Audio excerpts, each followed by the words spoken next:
तो दोस्तों आज मैं एक्सप्लेन करने वाला हूँ 2022 में रिलीज हुई एक अमेरिकन हॉरर मूवी को जिसका नाम है रेवन्स हॉलो। ये मूवी अमेरिका के famous writer and poet Edgar Allan Poe की मशहूर डार्क पोयम द रेवन को लिखने के पीछे की इंस्पिरेशन को दर्शाती है। यानी कि इस मूवी के अंदर दर्शाए गए कई हादसे ऐसे हैं जो कि एडगर एलन पो की लाइफ के ऊपर बेस्ड हैं और ये वही पोएट हैं जिनकी रियल लाइफ की डेथ मिस्ट्री पर आधारित द रेवन मूवी को 2012 में रिलीज किया गया था। अगर आपको ये पसंद आती है तो मैं आपको उस वाली मूवी का भी एक्सप्लेनेशन ला कर दूंगा। कमेंट सेक्शन के अंदर जरूर लिख देना, वो वाली मूवी काफी इंटरेस्टिंग है। तो चलिए अब बिना किसी देरी के चलते हैं सीधा वीडियो की तरफ। तो ये पूरी मूवी 1830 के आसपास के समय को दर्शाती है, जहां पर मूवी की शुरुआत में एक छोटी लड़की को हम देखते हैं जो कि जंगल के बीच से होकर अपने घर जा रही होती है कि तभी अचानक से वहां पर पेड़ पर बैठा हुआ रेवन बर्ड काव काव करने लगता है। Damn this raven bird again. अब जिस पर वो लड़की ध्यान नहीं देती और आगे बढ़ने लगती है, लेकिन फिर अगले ही पल पत्तों से बना हुआ एक बवंडर उस लड़की के पीछे आने लगता है, जिसको देखकर वो लड़की तेजी से भागते हुए अपने घर पहुंचती है, जहां पर उसको ये लगता है कि मुसीबत टल चुकी है। लेकिन फिर अगले ही पल पत्तों का वो बवंडर उस लड़की के मुंह में घुस जाता है और उसको खत्म कर देता है। जिसके बाद अगले सीन में हम 5 नौजवानों को देखते हैं जो कि उसी जंगल के पास से होकर गुजर रहे होते हैं, लेकिन तभी उनकी नजर पास के ही एक फील्ड पर पड़ती है जहां पर एक स्केयर क्रो लटका हुआ था, जिसको देखकर इनके होश उड़ जाते हैं क्योंकि वो स्केयर क्रो असल में कोई पुतला नहीं था बल्कि एक जिंदा इंसान था जिसे किसी ने रस्सी से बांधकर फील्ड के बीचों बीच टांग दिया था। और यहाँ पर सबसे ज्यादा डरावनी बात ये थी कि ये चीज जिसने भी करी थी उसने बड़ी बेरहमी से उस इंसान के पेट को बीच से चीर दिया था, जिस वजह से उस इंसान के पेट के अंदर के सारे ऑर्गन्स उसकी बॉडी से बाहर की तरफ निकल गए थे और लटक रहे थे, जिसको देखकर 5 नौजवान तुरंत ही उस जख्मी व्यक्ति के पास पहुंचते हैं और फिर इनमें से एडगर एलन पो नाम का एक नौजवान उस जख्मी व्यक्ति से ये पूछता है कि तुम्हारे साथ ऐसा किसने किया, जिस पर जख्मी व्यक्ति रेवन बोलने के बाद अपना दम तोड़ देता है। और मैं अपने चैनल पर पिछले 5 साल से डैम रेवन बर्ड बोलता आ रहा हूँ, यानी कि मैं जानता था कि ये कभी ना कभी किसी की तो जान लेगी ही। खैर इसके बाद में एडगर के बाकी 4 साथी ये बोलते हैं कि हमें यहाँ से निकलना चाहिए क्योंकि ये हमारा मैटर नहीं है और हम जानते भी नहीं है कि आखिर ये व्यक्ति है कौन। लेकिन यहाँ पर एडगर बोलता है कि हो सकता है इस व्यक्ति के परिवार वाले इसे ढूंढ रहे होंगे, इसलिए हमें इसे अपने साथ ले जाना चाहिए। जिसके बाद में ये 5 उस जख्मी व्यक्ति की बॉडी को अपने साथ लेकर वहां से आगे बढ़ने लगते हैं। अब कुछ ही मील चलने के बाद में ये लोग रेवन्स हॉलो नाम की एक उजड़े हुए टाउन के पास पहुंचते हैं, जिसके अंदर जाने पर इनको पता चलता है कि वहां पर पहले से ही मैरी कीन नाम की एक लड़की का फ्यूनरल चल रहा था और ये लड़की वही है जिसको हमने मूवी की शुरुआत में देखा था। जिसके बाद ये लोग फ्यूनरल में खड़ी हुई एलिजाबेथ नाम की एक महिला से ये पूछते हैं कि यहाँ पर पादरी कौन है, जिस पर वो बोलती है कि इस टाउन के अंदर एक भी पादरी नहीं है, यानी कि प्रीस्ट नहीं है, और यहाँ पर जो एलिजाबेथ है वो एक तरह से हॉलोज टाउन की हेड होती है। जिसके बाद ये 5 बताते हैं कि वो यूएस मिलिट्री एकेडमी के कैडेट्स हैं, यानी कि एक ऐसे व्यक्ति जो कि सोल्जर बनने की ट्रेनिंग ले रहे थे। और ये 5 लोग यहाँ पर रेवन्स टाउन में इसलिए आए हैं क्योंकि इन्हें यहाँ से कुछ ही मील की दूरी पर एक जख्मी व्यक्ति मिला था जिसने मरने से पहले आखिरी शब्द रेवन बोला था, तो इनके हिसाब से हो सकता है कि वो व्यक्ति इसी टाउन से बिलोंग करता होगा। जिसके बाद में एलिजाबेथ की बेटी शार्लेट डेड बॉडी को देखकर बड़ी ही अजीब तरीके से ये बोलती है कि उन लोगों को इस मरे हुए व्यक्ति के बारे में सिर्फ इतना ही याद है कि वो एक बार इस टाउन में खाना खाने के लिए रुका था। इसके अलावा वो व्यक्ति कहां से बिलोंग करता है, वो कहां जा रहा था, इसके बारे में किसी को कोई भी जानकारी नहीं है। जिसके बाद में शार्लेट 5 नौजवानों को आगे बताती है कि उन लोगों के पास खाने और रहने के लिए बोर्डिंग हाउस अवेलेबल है, तो अगर वो यहाँ पर रुकना चाहें तो रुक सकते हैं। जिस पर एडगर और उसके 4 साथी रुकने के लिए हाँ कर देते हैं। अब इसके बाद में जब ये लोग एलिजाबेथ के बोर्डिंग हाउस पहुंचते हैं तो वहां पर इनकी मुलाकात अशर और गैरेट नाम के 2 व्यक्तियों से होती है। इनमें से जो अशर होता है वो एलिजाबेथ का सर्वेंट है और जो गैरेट होता है वो एक सर्जन है। जिससे मिलने के बाद में 5 नौजवान बारी बारी से बोर्डिंग हाउस के रजिस्टर में अपने नाम की एंट्री करवाते हैं, जिससे हमको इनके नाम पता चलते हैं। तो इनके नाम है एडगर, लॉरेंस, विल, थॉमस और लर्ड्स। अब अगले सीन में डिनर करने के बाद में जब लर्ड्स और थॉमस बोर्डिंग हाउस के बाहर टहल रहे होते हैं तो उनकी मुलाकात अशर से होती है, जो कि ये बोलता है कि आप लोगों को आज रात ही यहाँ से निकल जाना चाहिए क्योंकि आप कल तक जिंदा नहीं बचेंगे। जिस पर लर्ड्स उससे पूछता है कि आखिर वो ऐसा क्यों बोल रहा है। तब अशर उनको बताता है कि आज उन लोगों ने जिस जख्मी आदमी को देखा उसकी मौत का जिम्मेदार कोई इंसान नहीं बल्कि एक रेवन है। जिसको सुनकर लर्ड्स हंसते हुए बोलता है कि क्या एक बर्ड किसी को मार सकती है। जिस पर अशर बताता है कि रेवन कोई बर्ड नहीं बल्कि एक ईविल स्पिरिट है जिसे आप डेविल भी बोल सकते हैं। जिसके बाद में अशर वहां से ये बोलकर चला जाता है कि अगर आप यहाँ ज्यादा देर तक रुके तो रेवन यहाँ पर आपका शिकार करने के लिए जरूर आएगा। जिसके बाद में अगले सीन में हम देखते हैं कि जब एडगर देर रात सोने जाता है तो उसे खिड़की के बाहर शार्लेट नजर आती है, जो कि इशारे से किसी को अपने पास बुला रही थी। मीनवाइल थॉमस जब अपने रूम में सो रहा होता है तो उसको एक स्पिरिट हॉन्ट करके बोर्डिंग हाउस से बाहर ले जाती है, जहाँ पर भाला लगने की वजह से उसकी वही मौत हो जाती है। जिसके बाद अगली सुबह चारों दोस्तों को लगता है कि थॉमस उनको छोड़कर कहीं चला गया है, इसलिए अब सभी लोग उसे अलग अलग जगह पर ढूंढने जाते हैं। और इसी दौरान एडगर एलिजाबेथ से थॉमस के बारे में पूछता है, जिस पर वो बोलती है कि उसे कुछ भी नहीं मालूम। और तो और यहाँ पर डॉक्टर गैरेट भी होता है, जो कि हंसते हुए एडगर से ये बोलता है कि हमने फैसला किया है कि जिस स्ट्रेंजर की बॉडी तुम यहाँ पर लेकर आए थे उसे हम सारे रिचुअल्स के साथ में अपने ग्रेवयार्ड में दफनाने के लिए रेडी हैं। जो कि एडगर को काफी अजीब लगता है, क्योंकि इन लोगों को इस बात की बिल्कुल भी चिंता नहीं थी कि थॉमस गायब हो गया था। खैर इसके बाद में चारों दोस्त अशर के पास में जाते हैं, क्योंकि पिछली रात उसने ही उन्हें वहां से जाने की वार्निंग दी थी। अब यहाँ पर वो ये बोलता है कि मैंने आप लोगों को पहले ही वार्न किया था, लेकिन आपने मेरी बात नहीं मानी, इसलिए अब मैं आपकी कोई मदद नहीं कर सकता। जिसके बाद में एडगर और विल थॉमस को ढूंढते हुए उसी जगह पर जाते हैं जहाँ पर उन्हें स्ट्रेंजर की बॉडी मिली थी। लेकिन वहाँ पर उन्हें थोड़ी दूरी पर डैनियल नाम का एक व्यक्ति खड़ा हुआ दिखता है, जो कि इन्हें देखते ही भागने लगता है, लेकिन ये लोग उसको पकड़ लेते हैं। अब दूसरी तरफ लर्ड्स और लॉरेंस को टाउन में एक काला भेड़िया दिखता है, जिसने अपने मुंह के अंदर किसी का कटा हुआ हाथ दबाया हुआ था, जिसको देखकर ये लोग उसका पीछा करने लगते हैं। इधर एडगर और विल डैनियल को पकड़ लेते हैं और उससे कई सवाल पूछने लगते हैं, जिस पर डैनियल बताता है कि वो तो बस कब्र खोदने का काम करता है और इसके अलावा उसे थॉमस के बारे में कुछ भी नहीं मालूम। इनफैक्ट उसने नाम भी पहली बार सुना है। मीनवाइल लर्ड्स और लॉरेंस वुल्फ का पीछा करते हुए थॉमस की बॉडी तक पहुंच जाते हैं, जिसका सर गायब था। इधर एडगर और विल डैनियल से पूछते हैं कि तुम फील्ड्स के पास क्यों गए थे, जिस पर वो बोलता है कि मैं वहां पर देखने गया था कि रेवन ने अपना अगला शिकार किसको बनाया है,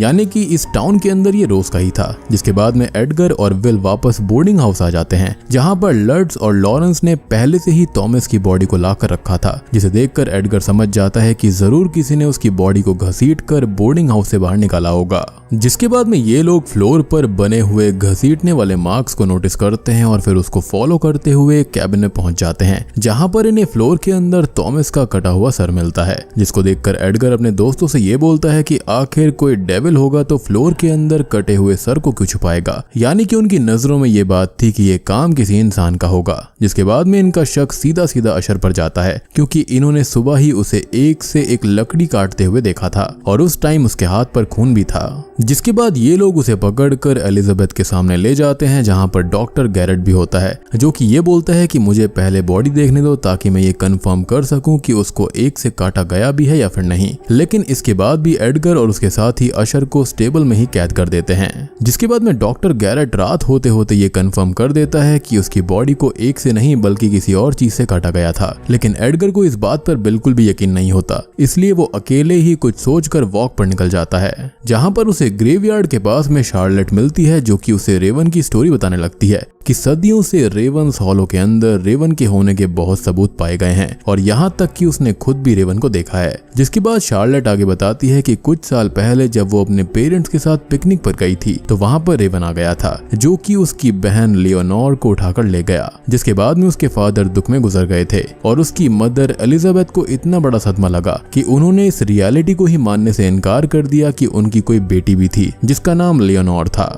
और उसके बाद में अशर ने ही उसकी माँ एलिजाबेथ को संभाला और शार्लेट को अपनी बेटी की तरह प्यार भी दिया। इसलिए ही शार्लेट एडगर से रिक्वेस्ट करती है कि वो अशर को छोड़ दे। जिसके बाद में अगली सुबह विल परेशान होकर अकेले ही अपने घर जाने का फैसला कर लेता है, जिसको रोकने के लिए एडगर उसके पीछे पीछे जाता है। लेकिन फिर एडगर के आंखों के सामने ही रेवन विल को आसमान में उठाकर ले जाता है। जिसके बाद में एडगर लॉरेंस और लर्ड्स के पास जाकर उनको बता देता है कि उसने रेवन इविल को देखा है। जिस पर लॉरेंस और लर्ड्स बोलते हैं कि चलो हम यहाँ से घर निकलते हैं। लेकिन एडगर बोलता है कि हम यहाँ से नहीं भाग सकते, क्योंकि विल ने यहाँ से भागने की कोशिश करी थी और उसी दौरान रेवन ने उसको खत्म कर दिया। लेकिन इसके बावजूद भी लॉरेंस और लर्ड्स एडगर को अकेला ही छोड़कर वहाँ से निकलने लगते हैं। जिसके थोड़ी ही देर के बाद में डैनियल एडगर के पास आकर उसे अपने साथ चर्च में लेकर जाता है, जहाँ पर एडगर के होश उड़ जाते हैं, क्योंकि वहाँ पर किसी ने लॉरेंस की बॉडी के चीथड़े कर दिए होते हैं। और तो और वहाँ पर जीसस क्राइस्ट की एक भी मूर्ति या फिर तस्वीर नहीं थी। मीनवाइल लर्ट्स को भी पता चल जाता है कि उसके साथ जो व्यक्ति है वो लॉरेंस नहीं है बल्कि रेवन है, जिसके बाद लर्ट्स वहां से भागने की कोशिश करता है। यानी कि रेवन ने यहाँ पर लॉरेंस को पहले ही खत्म कर दिया था और जो यहाँ पर रह रहा था वो लॉरेंस के रूप में रेवन था।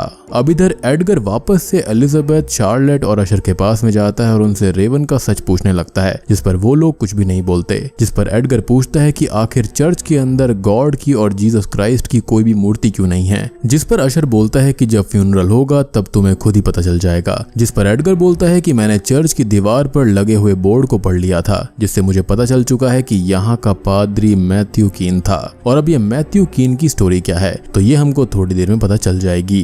फिर जब एडगर बोर्डिंग हाउस पहुंचता है तो वहां पर पहले से ही लर्ट्स खड़ा हुआ था, जो कि एडगर से अजीब अजीब सवाल पूछने लगता है, जिसको सुनकर एडगर समझ जाता है कि लर्ट्स भी मारा जा चुका है और ये कोई और नहीं बल्कि रेवन है, जिसने लर्ट्स का भेष धारण किया हुआ था। इसलिए अब एडगर वहां से भागकर सीधा डैनियल के घर पहुंचता है। और दोस्तों अभी यहाँ पर खुलते हैं इस मूवी के असली पत्ते। अब क्योंकि यहाँ पर डैनियल एडगर को बताता है कि कुछ टाइम पहले यहाँ पर मैथ्यू कीन नाम का एक नया प्रीस्ट आया था, जो कि काफी यंग था और उसने टाउन के लोगों से ये वादा किया था कि वो कुछ खास रिचुअल्स के जरिए रेवन को हमेशा के लिए खत्म कर देगा। लेकिन इस बात से रेवन को गुस्सा आ गया था और फिर जब एक दिन मैथ्यू किसी काम से टाउन से बाहर गया तब रेवन ने उसकी छोटी बहन मैरी कीन को खत्म कर दिया था, जो कि शुरुआत में हमको दिखाई गई थी। यानी कि वही लड़की जिसको हमने मूवी की स्टार्टिंग में भागते हुए देखा था। और मैथ्यू वही लड़का था जो कि एडगर और उसके साथियों को फील्ड में जख्मी हालत में मिला था एक स्केयर क्रो के रूप में। तो जब खुद टाउन का पादरी यानी कि प्रीस्ट यानी कि मैथ्यू अपनी बहन को नहीं बचा पाया,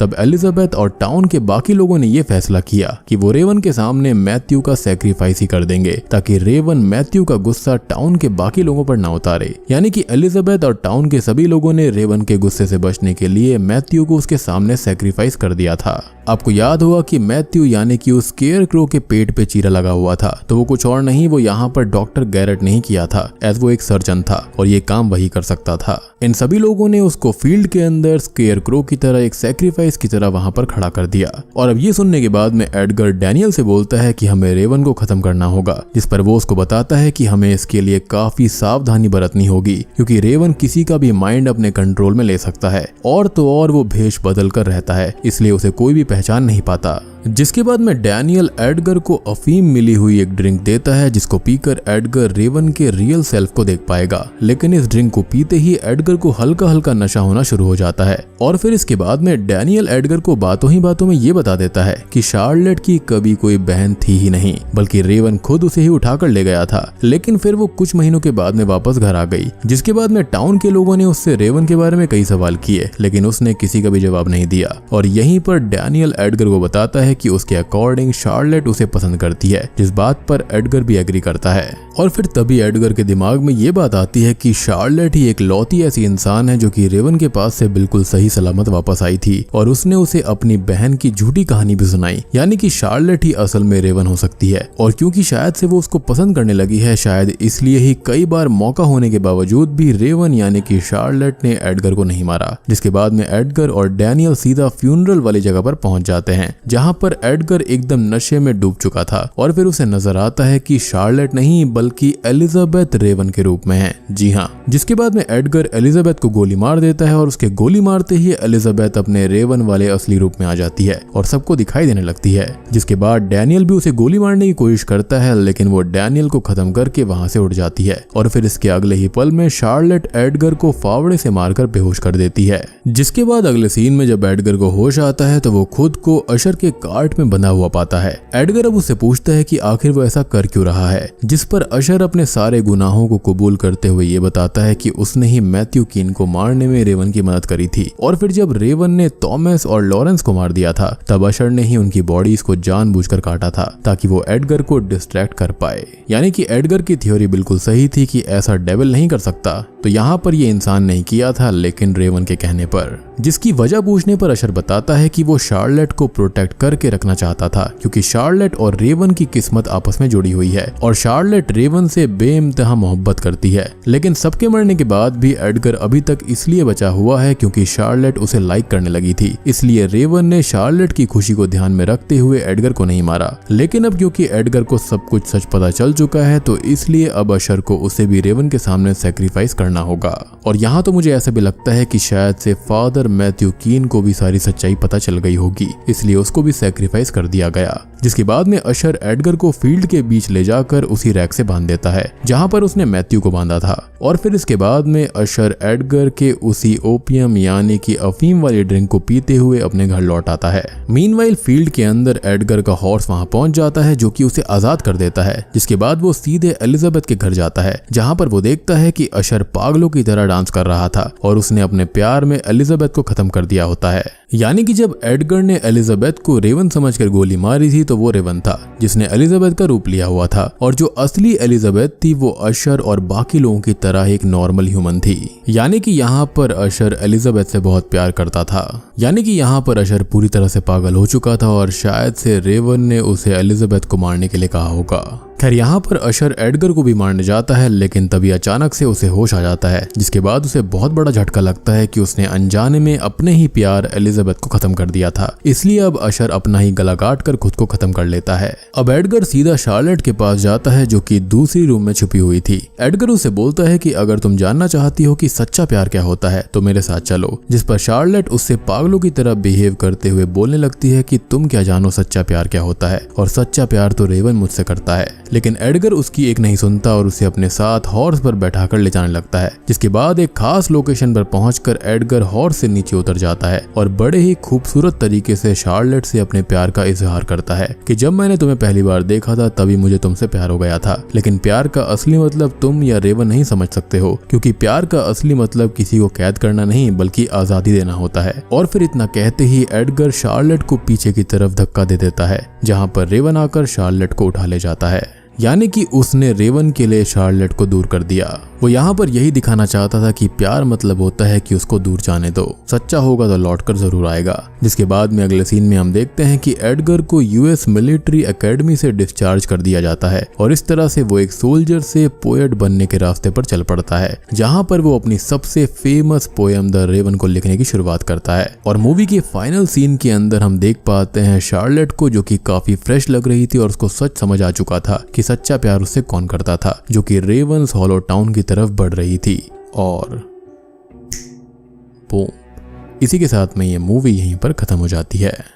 तो अब यहाँ पर मुझे मालूम है कि अभी आपके मन में इस मूवी से रिलेटेड ढेर सारे क्वेश्चंस आ रहे होंगे, तो चलिए मैं बारी बारी से उन सभी का आंसर देता हूँ। तो इस मूवी के अंदर जो अशर होता है वो शार्लेट को अपनी बेटी की तरह प्यार करता था, और फिर जब शार्लेट किडनैप होने के बाद में रेवन की कैद से छूटकर वापस आती है तब अशर को पता चल गया था कि शार्लेट रेवन के प्यार में पागल हो चुकी है और अब रेवन और उसकी किस्मत जुड़ गई थी। इसलिए अशर ने यह ठान लिया था कि अब वो शार्लेट के साथ साथ रेवन को भी प्रोटेक्ट करेगा, क्योंकि शार्लेट या रेवन में से किसी एक को भी तकलीफ पहुंची तो इससे दूसरे को भी हर्ट होगा। इसलिए जब मैथ्यू कीन ने रेवन को खत्म करने के लिए रिचुअल्स तैयार किए तो अशर ने टाउन के लोगों को ट्रिक करके मैथ्यू को ही रेवन के हाथों खत्म करवा दिया। और दूसरी तरफ रेवन था जो कि एक डेविल था, जो कि टाउन के लोगों को और स्ट्रेंजर्स को अक्सर खत्म कर दिया करता। और इसलिए जब एडगर और उसके साथ ही रात में रेवंस हॉलो टाउन में रुके तो रेवन ने मौका पाकर उनमें से थॉमस को खत्म कर दिया, क्योंकि लोगों को मारना उसकी फितरत थी और इससे उसको पावर्स मिलती थी, यानी कि सोल्स कलेक्शन। और फिर अगले दिन अशर ने थॉमस के सर को काट कर एक कैबिन में इसलिए छुपा दिया था क्योंकि वो जानता था कि एडगर उसको ढूंढ लेगा